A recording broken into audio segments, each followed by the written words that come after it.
will not vote for P2B based because of his father is from the southeast. People voted. So that was Obi on Arise TV trying to defend himself that he never campaigned based on religion and ethnicity and even emotional blackmail in the just concluded Nigeria presidential election. You see, he said that he never ask Christians, or he never go to churches to beg for vote, or to be saying Christians should take back their country, Christians should do that. You see, we all know that Obi visited almost all the churches in Nigeria. Almost all the churches. Don't get me wrong. Almost all the churches. You can see this one. How he was moving from church event to church events, shopping for bishops and pastors to pray for him. He even attended Shiloh. He attended different church events, as you can see here, you know. And then he attended even Paul Eneche's church to a point that he even led a prayer. I want you to listen to the prayer. No other country except this one. God deliver us. God free us. God liberate us. We have no other nation except this one. God deliver us. Man. Now you can see the prayers. Obi praying that in the church that they need God help us, God help us, God help us. What was Obi doing? Was it not a campaign? Because Obi tried to use the advantage of the Muslim ticket of the APC to campaign in his favor. Obi actually ran a religious and ethnicity campaign, presidential campaign. But today, Obi is trying to run away from it because now Nigeria is more divided than how it used to be before because of Obi campaign. So that is why you can see Obi trying to run away, saying that, oh, I never asked Christians. I never campaign based on religion. I never asked Christians to take over their country or take back their country. I want you to listen to this. Please, the church, wake up. Take back your country. God bless you. Can you see? What does he say? Obi saying, Christians, take back your country. Obi attended different church events. Saying the same thing. Listen again. Please, the church, wake up. Take back your country. God bless you. Christians, take back your country. That was one of the things that Obi did. Now, Obi can see the disadvantage of it. Obi can see that it has become a problem. That everybody is talking about it. And now Obi is now trying to run away from me, saying that I never said it. But you see, we have everything. We have everything. But the last time I checked, Obi is not a Dunamis member. Obi is not is it Redeem or Winners Chapel member. Obi is a Catholic. We all remember what happened in Anambra State. How Obi, as a governor of Anambra State, he divided the state into different factions. The Catholic factions and the Anglican factions. Up to today, Anambra have not even recovered. In fact, when you ask Obi, where do you get this your advice from? Listen to him. The best thing I did in Anambra State, the best advice I got in Anambra State, to stop crime in a place called Opiweka, was I got the advice from a madman. Obi is telling us that he got his advice, all his advice from a madman, to a point that even the then chairman, the Labour Party chairman, said that Obi was a disaster in Anambra State. Listen to him. In Anambra State, except the brewery, which he built for the Anambra people, for them to get drunk and go and kidnap people.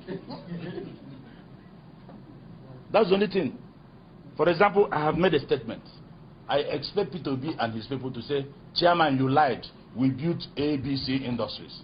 That is how it should be. I am saying the only industry you brought in Anambra is the brewery. Meant for Anambra people to get drunk, either to kidnap people or to forget about the atrocities you committed in government. P2B is a disaster in Anambra State. So you see, Obi was a disaster in Anambra State. Obi got his advice from madmen, mad people, from a madman. That is the only thing we can explain, guys. Now that everybody is asking Obi, it is the will of God. It is the will of God for you to accept your fate. Accept your fate. You took third position in the presidential ambition. How can you claim to be the winner when you took third position? 6 million kind of votes. The winner got over 8 million votes. And you just got some little bit above 6 million. And you took third position. The second position is Atiku. Atiku is not even, shouting and crying the way you are doing, Obi. Obi, you took third position, for crying out loud. You took third position. You didn't even get up to 25% across 24 states. Is it 24% across 25 states? Any of the, you didn't even qualify for all these things. But the way you are doing it, pastors, the same pastors that prayed for you, did everything for you, fasting for you, they are not telling you maybe it's the will of God. Accept the fate of the result.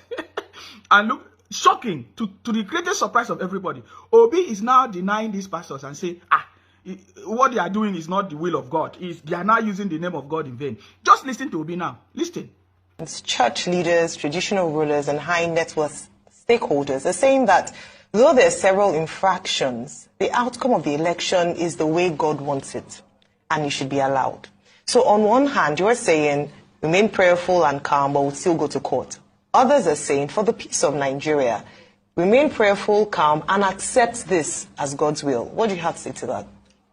Well, I'm very responsible to prominent Nigerians, especially church leaders, traditional rulers, and all that. And I remain very respectful to them. And I think they should be respected for what they represent in our society, but I disagree with them. What they're actually preaching is the problem of Nigeria.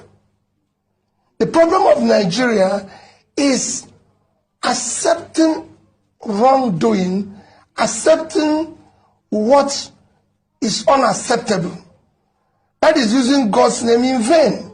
That's not what God said. God said, do not use my name in vain. So what they're saying is not God's wish.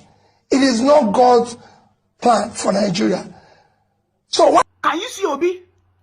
Obi is now denying the advice, or in fact, he refused to take the advice of the same bishops, pastors that prayed for him. Now they are now advising him, Obi, how long will you continue to be a boy?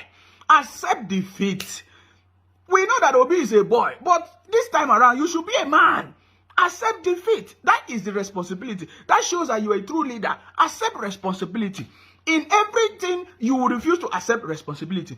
When Obi was asked, what happened? Why did you use the Anambra State money to invest in Pandora? He said, he was advised. He was given advice. He refused to take responsibility. Now they are telling him, Obi, you campaign based on religion and ethnicity, emotional blah. Obi refused to take responsibility. Most questions that they have been asking Obi, in every platform, I have never seen Obi take responsibility. Accept to take responsibility. As a leader, you should be able to take responsibility, whether bad or good. It's one of the criteria or attitude or character of a good leader to accept defeat. Failures is part of politics. Failure is one of the things. Atiku have tried to be the president of Nigeria. I've contested an election for more than 6 times. But Atiku is still strong. So Obi, this is your first time. The bishops are saying accept defeat. Everybody is asking you accept defeat. Now you are not telling them that the bishops, the pastors, they are doing the wrong thing. That they are the cause of the problems. You see? So when Obi was shopping from church to church, asking for prayers and everything, Obi did not see that was wrong, that they are using the name of God in vain. In fact, it got to a point in Dunamis, they were asking Obi to raise the flag. Obi raised the flag. And the Dunamis pastor said, we need to shout 7 times. Obi did not question that. But today, Obi is not telling us that, the bishops and the pastors are advising him wrongly to accept defeat and to go home. You see that? So guys, you pastors and bishops, now you are beginning to see the kind of person that Obi could have been. Thank God, though. Thank God. We are so much happy that this thing, Obi did not succeed in this thing. Because it could have been a disaster. Just like his brother said. Today, even Anambra have not recovered from the disaster that Obi set up in Anambra. So we are happy, guys. We are happy that everything is now beginning to come out and people are beginning to speak. People can now begin to see, man, what they thought about this guy is not true. Obi denied everything that he has said before, and we have seen evidence of Obi